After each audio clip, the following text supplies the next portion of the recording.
കാണാൻ പോകുന്ന Kudumbashree show latest എപ്പിസോഡിൻ്റെ review ആണ്. അപ്പോൾ ഇനി കാണാൻ പോകുന്ന എപ്പിസോഡ് എന്ന് പറയുന്നത് ജയശങ്കറിൻ്റെ വരവിനുള്ള കാത്തിരിപ്പാണ് കേട്ടോ.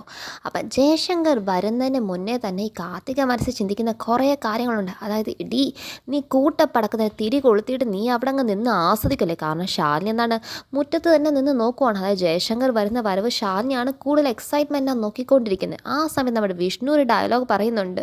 ശാലിനി പറഞ്ഞതുപോലെ ജയശങ്കർ വരുവാണെങ്കിൽ ഇന്നത്തോടെ ഈ ഒരു പ്രശ്നത്തിനുള്ള തീരുമാനമാവുമല്ലോ. കാർത്തിക എന്ന എൻ്റെ ശരീരത്തിനെ പറ്റി പിടിച്ചിരിക്കുന്ന ആ ഒരു ഇത്തിൽ കണ്ണിയെ എൻ്റെ ജീവിതത്തിൽ നിന്ന് ഇതോടെ പറിച്ച് കളയാൻ പറ്റുന്ന ഏറ്റവും ഒരു അസുലഭ നിമിഷമാണല്ലോ ഇതൊക്കെ എന്ന് പറഞ്ഞിട്ട് വിഷ്ണു എന്താണ് ആ ഒരു നിമിഷത്തിനായുള്ള കാത്തിരിപ്പം ശാലിനി ഈ സമയത്ത് തന്നെ എല്ലാം കൂടെ ശാലിനി കണ്ടുപിടിച്ച് സത്യാമ്മയുടെ മുന്നിൽ പറഞ്ഞുകൊണ്ട് താൻ രക്ഷപ്പെട്ടെന്നൊക്കെ വിഷ്ണു ചിന്തിച്ചുകൊണ്ടിരിക്കുകയാണ്. ഈ സമയത്ത് അതുപോലെ തന്നെ നമ്മുടെ രാഘവനാർക്കൊക്കെ ഭയങ്കര ഹാപ്പി.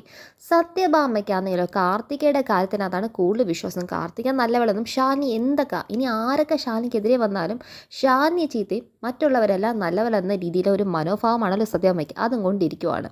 അപ്പോൾ ഇതിൻ്റെ ബാക്കി റിവ്യൂ അറിയുന്നതിന് മുമ്പ് ഈ ചാനൽ ആദ്യമായിട്ട് കാണുന്നവരാണ് ചാനൽ സബ്സ്ക്രൈബ് ചെയ്യാനും ബെല്ലൈക്കൺ പ്രസ് ചെയ്യുന്ന കമൻസും ഷെയർ ലൈക്സും ആരും മറക്കണ്ട കേട്ടോ. അപ്പം ഉടൻ തന്നെ കാണിക്കുന്ന ആ സമയത്ത് തന്നെ വിഷ്ണു ഇതൊക്കെ ചിന്തിച്ചിരിക്കുമ്പോൾ തന്നെ കാണിക്കുന്നത് കറക്റ്റ് ഒരു ഓട്ടോ കയറി വരുന്നതാണ് സത്യാമ്മയുടെ വീട്ടിലേക്ക്. ആ ഓട്ടോയിൽ നിന്ന് ഇറങ്ങുന്നതോ ഈ ജയശങ്കറിൻ്റെ ഇറങ്ങാക്കൊക്കെ ഭയങ്കര ബിൽഡപ്പിലാണ് കേട്ടോ കൊടുക്കുന്നത്. അകത്തേക്ക് കയറുമ്പോൾ തന്നെ ആ ഒരു നോട്ടം കണ്ടതിന് കാർത്തിക് എന്താണ് അമ്പരം നിൽക്കുമോ, അയ്യോ ജയശങ്കർ വന്നു കഴിഞ്ഞു, ഇനി ഇന്നത്തോടെ എല്ലാ കാര്യം അവസാനിച്ചെന്ന പ്രതീക്ഷയ്ക്കകത്ത് കാർത്തിക് അവിടെ നിൽക്കുന്നതാണ് കാണിക്കുന്നത്.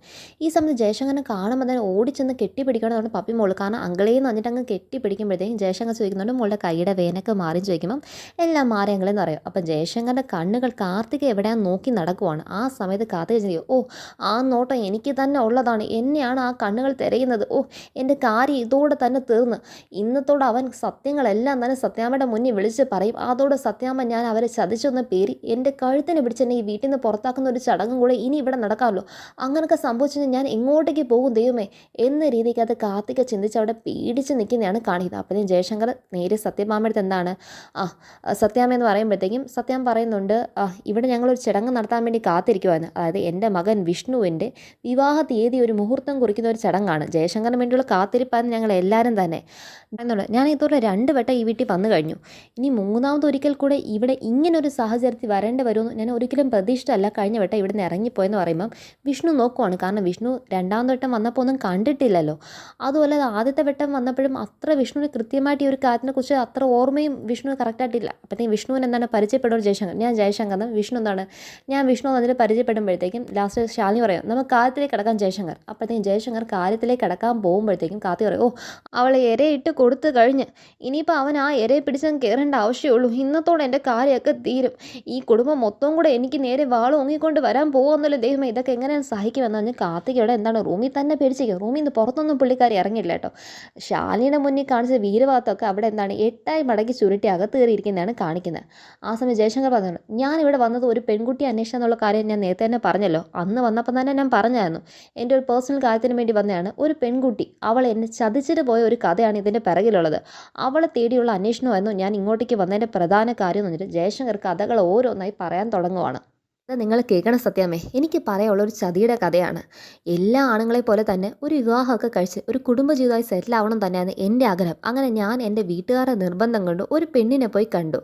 ഒരു സാധാരണക്കാർ ഒരു മകൾ.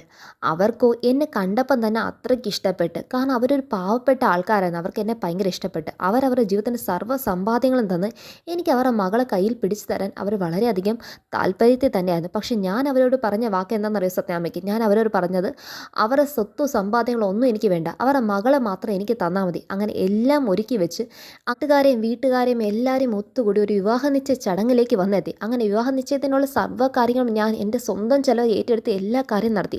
പക്ഷേ ആ ഒരു ചതിയത്തി ഉണ്ടല്ലോ, ആ വഞ്ചകി, അവൾ ആ വിവാഹ ചടങ്ങിൻ്റെ വേദിയിൽ വെച്ച്, അതായത് നിശ്ചയത്തിൻ്റെ വേദിയിൽ വെച്ച് എൻ്റെ വീട്ടുകാരെ എന്നെ എല്ലാം നാണം കെടുത്തിക്കൊണ്ട് എന്നെയും ചതിച്ച്, എന്തിനാ അവളുടെ പാവപ്പെട്ട ആ ഒരു അച്ഛനും അമ്മയും പോലെ ചതിച്ച് അവരുടെ വാക്കുകളും ധിക്കരിച്ചുകൊണ്ട് അവളുടെ ഏതോ ഒരു കാമുകനെയും തേടി അവൾ ആ ദിവസം തന്നെ പോയി. അങ്ങനെ അവൾ ചെയ്ത ആ ഒരു നാണക്കേട് കൊണ്ട് എൻ്റെ ജീവിതത്തിൽ സംഭവിച്ച കാര്യങ്ങളൊക്കെ എന്തൊക്കെയാണെന്നറിയോ. അപ്പോൾ ഇതൊക്കെ ഇയാൾ സംസാരിക്കുന്നതുകൊണ്ട് വിഷ്ണു ചിന്തിക്കും, ഓ ഇതോടെ ഇവൻ സർവ്വ കാര്യങ്ങളും പറയുന്നതോടെ ഈ ഒരു ഫാര എൻ്റെ തലയിൽ നിന്ന് ഇറക്കി വെക്കല്ലേ, എനിക്കിനി ഇത് ചുമക്കാൻ വയ്യ ദൈവമെന്ന് വിഷ്ണു മനസ്സിൽ ചിന്തിക്കുന്നതും ശാലിനി ചിന്തിക്കുകയാണ്. കാർത്തികേ, ഇന്നത്തോടെ നിൻ്റെ ചീട്ട് ഇവിടെ കീറി, നീ ഉദ്ദേശിക്കുന്ന പരിപാടി ഒന്നും നടക്കത്തില്ല എന്നുള്ള രീതി ശാലിനി മനസ്സിൽ ചിന്തിക്കുന്നത്. കാർത്തിക ഒരാറ്റാണ്, ഓ എല്ലാം തീർന്ന്, എല്ലാം അവസാനിച്ച്, എല്ലാ കാര്യവും എന്ന് പറഞ്ഞിട്ട് കാർത്തിക മനസ്സിനകത്ത് നന്നായി പേടിച്ച് നിൽക്കുവാണ്.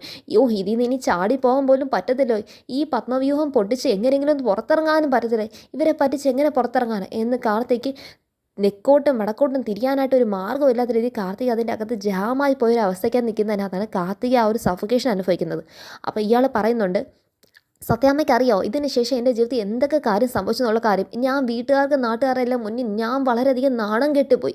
അതുകൂടാതെ അതിൻ്റെയൊക്കെ പേര് എൻ്റെ സഹോദരൻ്റെ വിവാഹം മുടങ്ങി. ഇതിൽ കൂടുതൽ അതൊക്കെ എനിക്ക് ജീവിതത്തിൽ എന്തൊക്കെ സാമ്പത്തിക നഷ്ടവും കാര്യങ്ങളൊക്കെ വന്നു എന്നുള്ള കാര്യമൊക്കെ സത്യാമ്മയ്ക്ക് അറിയോ എന്നൊക്കെ പറയുമ്പോഴത്തേക്കും, എന്തേ മാഡം അല്ലേ പറഞ്ഞത് അവൾ ഇവിടെ ഉണ്ടെന്നുള്ള കാര്യം, അവൾ ഇങ്ങോട്ടേക്ക് വിളിക്കും മാഡം, എന്നെ ചതിച്ചിട്ട് പോയി അവൾ എനിക്കൊന്ന് കാണണം, അങ്ങനെ എന്നെ ചതിച്ചിട്ട് പോയി അവൾ വേറൊരു കാമുകൻ്റെ കൂടി സ്വസ്ഥമായിട്ട് ജീവിക്കേണ്ട എന്നൊക്കെ ഇയാൾ പറയുമ്പോൾ ഇതൊക്കെ കേട്ട് മുട്ടടിച്ച് നിൽക്കുകയാണ് അവിടെ ഒരറ്റം കാർത്തിക. അപ്പോഴത്തേക്ക് എന്താണ് ശാലിനി വിഷ്ണു ഒക്കെ ഭയങ്കര ഹാപ്പി നിൽക്കുവാണ്. കാരണം ഇപ്പോഴത്തേക്കും കാർത്തികയെ വിളിക്കും, കാർത്തികയുടെ ചീട്ട് ഇതോടെ കീറുന്നുള്ള രീതി. അപ്പം എന്താണ് സത്യാമ്മയ്ക്ക് എന്നിട്ട് ഒരു സംശയം, ഇനി ഈ കാർത്തിക തന്നെ ആയിരിക്കുമോ, ഇവൻ വേറെ വല്ലവരുടെ കഥ പറയുവാണോ. എന്നിട്ട് ഇവനോട് ചോദിക്കുമോ, ജയശങ്കരനെ ചതിച്ചിട്ട് പോയ പെണ്ണിൻ്റെ പേരെന്താ, കാർത്തിക. അതും കൂടെ കേട്ടപ്പോൾ സത്യഭാമയ്ക്ക് ബോധ്യമായി. അപ്പം സത്യഭാമ വിളിക്കുക, കാർത്തിക ഇങ്ങോട്ട് വരാൻ വേണ്ടി കാർത്തിക വിളിക്കുമ്പോൾ കാർത്തിക 1, 2, 3 വട്ടം വിളിച്ചിട്ടും കാർത്തിക വന്നില്ല. അങ്ങനെ ലാസ്റ്റ് കാർത്തിക അവസാനം ഇങ്ങോട്ടേക്ക് ഇറങ്ങി വരുമോ, പേടിച്ച് വിറച്ച് ഇറങ്ങി വരുമ്പം കാർത്തിക ചോദ്യം ചെയ്യുന്നത് നേരെ സത്യഭാമയാണ്. സത്യഭാമ ചോദിക്കുന്നത്, നീ ഇയാൾ പറയുന്നതൊക്കെ സത്യമാണോ, ഇയാൾ പറയുന്നതിനെക്കുറിച്ച് നിനക്ക് എന്തോടി പറയാനുള്ളത്, ഇയാൾ പറയുന്നതൊക്കെ നേരെയുള്ള കാര്യമാണ്, കാർത്തിക നീ പറ എന്ന് പറയുമ്പോൾ കാർത്തികയ്ക്ക് എന്താണ് അങ്ങോട്ടേക്ക് വായിന്ന് ഒരു അക്ഷരം പോലും അങ്ങോട്ടേക്ക് വരില്ല. അത്രയ്ക്ക് പേടിച്ച് നിന്നിട്ട് കാർത്തിക എന്താണ്, അത് പിന്നെ നിനക്ക് ഇയാൾ അറിയാവോ, ഞാൻ ചോദിച്ചത് നിന്നെ കേട്ടൂടെ എന്നൊക്കെ ചോദിക്കുമ്പോൾ കാർത്തിക അത് സത്യങ്ങൾ പറയാൻ വേണ്ടി വരുമ്പം ശാലിനി മനസ്സിൽ ചിന്തിക്കുമോ, ഇതായിരുന്നു കാർത്തിക എനിക്ക് വേണ്ടിയിരുന്ന അവസരം, നീ ഇതേണ്ട ഇങ്ങനെ സത്യാമ്മയുടെ മുന്നിൽ ഇങ്ങനെ നിൽക്കുന്ന ഒരു നിമിഷം ഉണ്ടല്ലോ, നീ കള്ളങ്ങൾ കൊണ്ട് പടുത്തുയർത്തിയ ഒരു ചീട്ട് കൊട്ടാരുണ്ടല്ലോ, അതെല്ലാം ഒറ്റയടിക്ക് ഒറ്റൊരു നേര് കൊണ്ട് മാത്രം ആ ചീട്ട് കൊട്ടാരം തകർന്ന് വീണ് നീ ഇങ്ങനെ നിൽക്കുന്ന ഒരു നിമിഷം, ഈ നിമിഷത്തിൽ നിൻ്റെ കാര്യങ്ങളെ യാഥാർത്ഥ്യം അറിയുമ്പോൾ സത്യാമ്മ വേണമെങ്കിൽ മനസ്സിൻ്റെ അലിവ് കൊണ്ട് ചിലപ്പം വേണമെങ്കിൽ നിന്നെ കൊല്ലാതെ വിട്ടെന്നിരിക്കും. അതിൻ്റെ അപ്പുറത്തോട്ടേക്ക് ഒരു കനിവ് നീ സത്യാമ്മയുടെ കയ്യിൽ നിന്ന് ഇന്നത്തെ ദിവസം പ്രതീക്ഷിക്കേണ്ട എന്ന് ശാലിനിയും കൂടെ മനസ്സിൽ കോൺഫിഡൻ്റ് ആയിട്ട് നിൽക്കുമ്പോൾ ജയശങ്കർ കാർത്തിക് ഇങ്ങനെ നോക്കി പൊള്ളി ദഹിപ്പിക്കുകയാണ്. ജയശങ്കർ ആ നോട്ടം കൂടെ കാണുമ്പോൾ കാർത്തിക് ഇങ്ങനെ പേടിച്ച് നിൽക്കുമ്പോഴത്തേക്കും ഈ കാർത്തികയോട് വീണ്ടും സത്യഭാമയുടെ ചോദ്യത്തിന് മുന്നേ കാർത്തിക് എന്താണ് സത്യങ്ങൾ പറയാൻ വരുമ്പോഴത്തേക്കും ജയശങ്കർ അങ്ങ് പ്ലേറ്റ് മാറ്റി പിടിക്കുക. ജയശങ്കർ പറയണം, ഇതാണോ മാഡം പറഞ്ഞ കാർത്തിക, ഈ നിൽക്കുന്നതാണോ ഈ മാഡം പറഞ്ഞ കാർത്തിക ചോദിക്കുമ്പം, ആ അത് തന്നെ കാർത്തിക എന്ന് പറയുമ്പം, അയ്യോ അല്ല ഈ കാർത്തികയെക്കുറിച്ചല്ല ഞാൻ പറഞ്ഞ കാർത്തിക മറ്റൊരുത്തിയാന്ന് പറഞ്ഞിട്ട് ജയശങ്കർ ഈ പ്ലേറ്റ് മൊത്തം മാറ്റി പിടിക്കുമ്പോൾ ശാലിനി അങ്ങനെ ഞെട്ടി നിൽക്കുവാണ്. അതുപോലെ വിഷ്ണുവും കൂടെ, അതെന്താ ഇയാൾ പോലും കാര്യങ്ങൾ ഇങ്ങനെ മാറ്റി പറയുന്നത്, ഇത് വലിയൊരു ചെയ്ത്തായിപ്പോയല്ലോ എന്ന നിമിഷം നിൽക്കുമ്പം കാർത്തികയുടെ ജയം അവിടെ നടക്കുമ്പോഴത്തേക്കും സത്യഭാമയുടെ ഒരു സന്തോഷം കാണാം. ശാലിനി മനഃപൂർവ്വം കള്ളങ്ങൾ കെട്ടിച്ചമച്ച് ഒരുക്കിക്കൊണ്ട് വന്നതാണ് ഈ ജയശങ്കർ എന്ന ഭാവത്തിനകത്ത്. അത്രമാത്രം സത്യഭാമയുടെ ആനന്ദവും കാർത്തികയുടെ ഒരു ജയത്തിൻ്റെ ഒരു വിജയം കാർത്തിക പ്രതീക്ഷിക്കാതെ വീണ് കിട്ടിയ ഒരു അത്ഭുതമായ വിജയമല്ലേ. കാരണം താൻ ചതിച്ചിട്ട് പോയവൻ തന്നെ ചതിച്ചവൾ ഇവളല്ല എന്ന് പറയുന്ന നിമിഷത്തിനേക്കാളും വലിയ നിമിഷം എന്താണ്, അങ്ങനെ കാർത്തിക ജയിച്ച് നിൽക്കുന്ന ഒരു നിമിഷം കാണിച്ച് നിൽക്കുമ്പം ശാലിനി ചോദിക്കുകയാണ്, ജയശങ്കർ നല്ലപോലെ നോക്ക്, തനിക്ക് മാറിപ്പോയും താൻ നല്ലപോലെ നോക്ക്. അപ്പോൾ ജയശങ്കർ പറയും, മാഡം എന്നെ ചതിച്ചിട്ട് പോയവളെ എനിക്കല്ലേ കൂടുതൽ അറിയാമെന്ന്, എനിക്ക് നല്ലപോലെ അറിയാം, ആ കാർത്തിക ഈ കാർത്തിക അല്ല എന്ന് ജയശങ്കർ തറപ്പിച്ചും കൂടെ പറയുമ്പോഴത്തേക്കും സത്യഭാമയുടെ ഇരട്ടിക്കിരട്ടിയുള്ള ദേഷ്യം നേരെ ശാലിനിയുടെ മേളിൽ വന്ന് വീഴുന്നതാണ് കാണിക്കുന്നത്. ഇവിടെ എന്താണ് കാർത്തിക ജയശങ്കറുടെ മുന്നിൽ പിടിച്ച് നിർത്തിയിട്ട് കാണിച്ച് ചോദിക്കുകയാണ്, ജയശങ്കർ ഒന്നും കൂടെ നല്ലപോലെ നോക്കും, ഇനി തനിക്ക് തെറ്റിപ്പോയതാണ്, ഇതല്ലേ തന്നെ ചതിച്ചിട്ട് പോയ കാർത്തിക. അല്ല മാഡം, എനിക്ക് ഞാൻ കേട്ട എന്ന പെണ്ണിൻ്റെ മുഖം എൻ്റെ മനസ്സിനകത്തല്ലേ ഇത്ര പതിഞ്ഞു കിടക്കുന്നത്, എനിക്ക് അവളെ മറക്കാൻ പറ്റുമോ, അതുകൊണ്ട് മാഡത്തിനാണോ എന്നെക്കാലം നിശ്ചയോളം ചോദിച്ചിട്ട് ശാലിനി അവിടെ വെച്ച് നാണം കെടുത്തുമ്പോൾ ശാലിനിക്ക് മനസ്സിലായി ജയശങ്കർ ഇവിടെ എന്തോ കള്ളക്കളി കളിക്കാമെന്നുള്ള കാര്യം. അപ്പോൾ ലാസ്റ്റ് സത്യാമ്മ ചോദിക്കുക, ഇതല്ലല്ലോ ജയശങ്കർ ഉദ്ദേശം വന്ന കാർത്തിക അല്ല സത്യാമ്മേ, എല്ലാവരും എന്നോട് ക്ഷമിക്കണം, ഇവർ താണ്ട് ഇവിടെ കാർത്തിക ഉണ്ടെന്ന് പറഞ്ഞുകൊണ്ടാണ് ഞാൻ ഇവിടെ വന്ന് നിങ്ങളെല്ലാവരെയും ബുദ്ധിമുട്ടിച്ചത്, ഞാൻ ഇവിടെ ഈ സമയത്ത് വന്നതിനകത്ത് നിങ്ങളെല്ലാവർക്കും വന്ന ബുദ്ധിമുട്ട് നിങ്ങളെല്ലാവരും എന്നോട് ക്ഷമിക്കണം, മാപ്പാക്കണം എന്നിട്ട് സത്യാമ്മ എന്നോട് ക്ഷമിക്കണം എന്നിട്ട് ജയശങ്കർ അവിടെ നിന്നാണ് ഗുഡ് ബൈ പറഞ്ഞ് ജയശങ്കർ അവിടെ നിന്ന് ഇറങ്ങിപ്പോന്നെയാണ് കാണിക്കുന്നത്. അപ്പം അത് കഴിയുമ്പോഴത്തേക്കും സത്യഭാമയുടെ ഒരു എന്താണ് ശാലിനിയോടുള്ള വെറുപ്പ് കാണിക്കുന്നത്. ഇതിനാടി മറ്റുള്ളവർ ഒരു അഭിമാനത്തിനെ ഇങ്ങനെ വ്രണപ്പെടുത്തുന്ന രീതിയിൽ നിൻ്റെ ഓരോരോ പ്രവണതകൾ, അതും ഈ പാവം പെണ്ണിനോട്, ഇവളോട് നീ എന്തിനാണ് ഇങ്ങനെ കാണിക്കുന്നത്, അവൾ നിന്നോട് എന്ത് തെറ്റ് ചെയ്തിട്ടാണ് ശാലിനി നീ ഇവളോട് ഇങ്ങനെയൊക്കെ പ്രവർത്തിക്കുന്നത്, ഇനി ഒരിക്കൽ കൂടെ തേണ്ട എൻ്റെ കുട്ടിക്ക് നേരെ നീ ഇങ്ങനെ വല്ലതും ചെയ്യാൻ നിന്നാലുണ്ടല്ലോ പിന്നെ നിൻ്റെ കളക്ടർ പദവിയൊന്നും ഞാൻ നോക്കത്തില്ല, നിനക്കിട്ട് ഞാൻ നല്ലപോലെ ഒന്ന് തരും. അപ്പോഴത്തേക്ക് സത്യാമ്മ അങ്ങനെ അല്ല ഞാൻ പറഞ്ഞതെന്ന് ശാലിനി പറയുമ്പോൾ, എടി നീ എന്നെ മേലെ ഇനി അങ്ങനെ പേര് വിളിക്കും, നീ എന്നെ സത്യാമ്മ എന്ന് വിളിക്കുമ്പോഴേ അങ്ങനെ നീ ഇനി ഒരിക്കലും എന്നെ വിളിക്കില്ല, അങ്ങനെ വിളിക്കുമ്പം എനിക്ക് എന്നോട് തന്നെ പുച്ഛയും ലജ്ജയും തോന്നുമെന്ന് പറയുമ്പം രാഘവ അവിടെ നായർ പറയുന്നുണ്ട് ശാലിനിക്ക് ഒരിക്കലും തെറ്റത്തില്ല, ചിലപ്പോൾ അയാൾ മനഃപൂർവ്വം അങ്ങനെ പറഞ്ഞെന്ന് പറയുമ്പോഴത്തേക്കും സത്യം പറയുന്നത് നിങ്ങളുടെ കണ്ണിൻ്റെ മുന്നിൽ അവളുടെ ഒരു തെറ്റും കുറ്റമൊന്നും നിങ്ങൾക്ക് കാണത്തില്ലല്ലോ, അതുകൊണ്ട് നിങ്ങൾ എപ്പോഴും അവളെ തന്നെ ന്യായീകരിച്ചുകൊണ്ടിരിക്കുക, അല്ലാതെ എന്നോട് ഈ ന്യായീകരണം കൊണ്ട് വരണ്ട. എന്നിട്ട് സത്യാമ്മ എന്താണ് നേരെ കാർത്തികയെ പിടിച്ചിട്ട് മോള് സത്യാമ്മയോട് ക്ഷമിക്കണം, മോളെ ഇങ്ങനെ വിളിച്ച് വരുത്തി ഞാൻ ആക്ഷേപിച്ചതിനകത്ത്. അപ്പോഴത്തേക്കും സത്യാമ്മ അടുത്ത് പറയുകയാണ്, സത്യാമ്മ എന്നോട് എന്തിനാ മാപ്പ് പറയുന്നത്, സത്യാമ്മ എന്നെ കൺകണ്ട ദൈവമല്ല എന്നിട്ട് അങ്ങ് കെട്ടിപ്പിടിക്കണം. അങ്ങനെ രണ്ടുപേരും കെട്ടിപ്പിടിച്ച് നിൽക്കുമ്പം ഈ കാർത്തികയുടെ കണ്ണ് നിറഞ്ഞിരിക്കുന്ന കണ്ണ് ശാലിനിയെ ഭയങ്കര ദേഷ്യത്തെ നോക്കി ചുട്ട് പൊള്ളിക്കുന്ന രീതി നോക്കുന്നതും ശാലിനി തിരിച്ച് അവളെ നോക്കുന്നതും ഇതിൻ്റെ ഇടയ്ക്കകത്ത് വിഷ്ണു ഈ ഒരു നോട്ടം നോക്കുന്നുണ്ട്. കാരണം കാർത്തിക് ശാലിനിയെ നോക്കുന്ന ആ ഒരു നോട്ടത്തിൻ്റെ ദേഷ്യം കണ്ട് വിഷ്ണുവിൻ്റെ കണ്ണിൻ്റെ അവിടേക്ക് എന്താണ് ആ പ്രഷർ പോയിൻ്റൊക്കെ അനങ്ങിക്കൊണ്ട് വിഷ്ണു കാർത്തിക് ഒറ്റൊരു നോട്ടം ദഹിപ്പിക്കുന്ന രീതി അങ്ങ് നോക്കുവാണ്. അപ്പോൾ ഇത് കാർത്തിക് കാണുന്നില്ല കേട്ടോ. അപ്പോൾ ഇതെല്ലാം കഴിഞ്ഞിട്ട് എന്താണ് മോള് പോയിക്കൊന്നിട്ട് നേരെ കാർത്തിക് അകത്തേക്ക് കയറി ചെല്ലുന്നതും ഇവിടെ ശാലിനി എന്താണ് പറഞ്ഞൊന്നും വില പോകാതെ നിൽക്കുന്ന അവസ്ഥയ്ക്ക് ഇത് ശാലിനി സത്യമായി ഒറ്റയടിക്ക് എന്താണ് ഇനി മേലെ ഇങ്ങനത്തെ പരിപാടിക്ക് വരാൻ പാടില്ല, ശാലിനി മനഃപൂർവ്വം ചെയ്ത ഇനി നീ നിർത്തിക്കോണം, ഇതോടെ നിർത്തിക്കോണം, നിൻ്റെ ഈ CBI അന്വേഷണം ഇവക്കെതിരെ ഉള്ളതെന്ന് പറഞ്ഞിട്ട് ശാലിനിക്ക് അവസാനം ഒരു താക്കീതും കൊടുത്ത് അവിടെ നിൽക്കുന്നതാണ് കാണിക്കുന്നത്.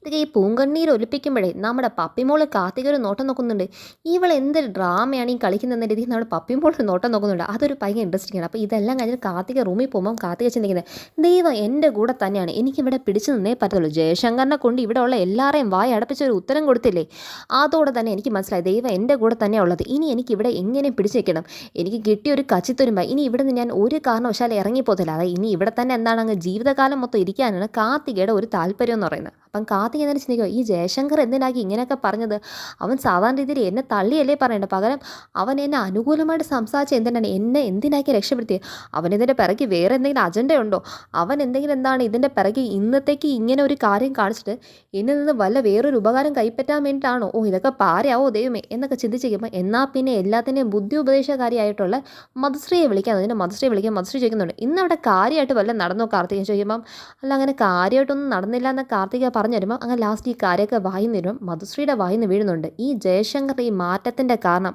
മറ്റാരും തന്നെയല്ല, മധുശ്രീയുടെ മാസ്റ്റർ ബ്രെയിനാണ്. കാരണം മധുശ്രീ ഈ പറയുന്ന ജയശങ്കറിനോട് പറഞ്ഞിട്ടുണ്ട്, അതായത് താൻ അങ്ങോട്ടേ കയറി ചെന്ന് ഈ കാർത്തികയെക്കുറിച്ചൊക്കെ സംസാരിക്കുന്ന അവിടുന്ന് എല്ലാവരുടെ കയ്യിൽ നിന്ന് അടിയും കാര്യം കിട്ടി ലാസ്റ്റ് ജയശങ്കർ തന്നെ അവിടെ കുറ്റവാളിയെ മാറുന്ന ഒരു അവസരം വരും. അതിന് പകരം കൈ മേടിക്കുന്ന ചിക്കിലിയും മേടിച്ചിട്ട് കാർത്തിക അറിയത്തില്ല എന്ന് പറഞ്ഞു പോയ ജയശങ്കറിൻ്റെ ലൈഫ് സെല്ലാക്കുക. അപ്പോൾ ഈ രണ്ട് ഓപ്ഷനിൽ എന്താണ് വേണ്ടത് ജയശങ്കറിനോട് ചൂസ് ചെയ്യാൻ പറയുമ്പം ജയശങ്കർ ലാസ്റ്റ് എല്ലാ മനുഷ്യന്മാരെ പോലെ തന്നെ സ്വാർത്ഥ താല്പര്യത്തിൽ ചൂസ് ചെയ്യുന്ന ഒറ്റൊരു ഓപ്ഷൻ, തന്നെ ചതിച്ചിട്ട് പോയവളെ മറന്നിട്ടായാലും തനിക്ക് നഷ്ടപ്പെട്ടതിന് പകരം കിട്ടുന്ന ചിക്കിലി മേടിച്ചിട്ട് പോകുന്ന ഒരു കാര്യം തന്നെ, വെറുതെ എന്തിനാണ് അടിയും കൊണ്ട് ചിക്കിലി നഷ്ടപ്പെട്ടുകൊണ്ടിരിക്കുന്നത്, അതിന് പകരം ജയശങ്കർ മധുശ്രീക്ക് കൈ കൊടുത്ത് ഒരുമിച്ച് ചേരാൻ പോകുന്നതും ഈ കാത്തിൻ്റെ ഡീറ്റെയിൽസ് ഇതിൻ്റെ പിറകിലെ മാസ്റ്റർ ബ്രെയിനും ഇതിൻ്റെ പിറകിലെ മൂവ്മെൻറ്റ് നീക്കിയ വ്യക്തി കാർത്തികയ്ക്ക് വേണ്ടി ഇതെല്ലാം ചെയ്ത് മധുശ്രീ എന്നതാണെന്നുള്ള കാര്യം കാർത്തിക അറിയുന്ന മധുശ്രീ കാർത്തിക ബോണ്ട് കുറച്ചും കൂടെ ശക്തമാവുന്ന കാഴ്ചയാണ് ഇനി കാണാൻ പോകുന്ന നെക്സ്റ്റ് എപ്പിസോഡിൻ്റെ എൻഡിങ് എന്ന് പറയുന്നത്. അപ്പം ഇതാണ് ഇനി അടുത്ത് കാണാൻ പോകുന്ന കുടുംബശ്രീ അതിൻ്റെ ലേറ്റസ്റ്റ് എപ്പിസോഡ്. ഇപ്പോൾ എല്ലാവരും കാണുമോ, ചാനൽ ലൈക്ക് ചെയ്യാനും സബ്സ്ക്രൈബ് ചെയ്യാനും ബെല്ലൈക്കൺ പ്രസ് ചെയ്ത് കമൻസും ഷെയർസ് ലൈക്സിനും ആരും മറക്കണ്ട കേട്ടോ. ബൈ.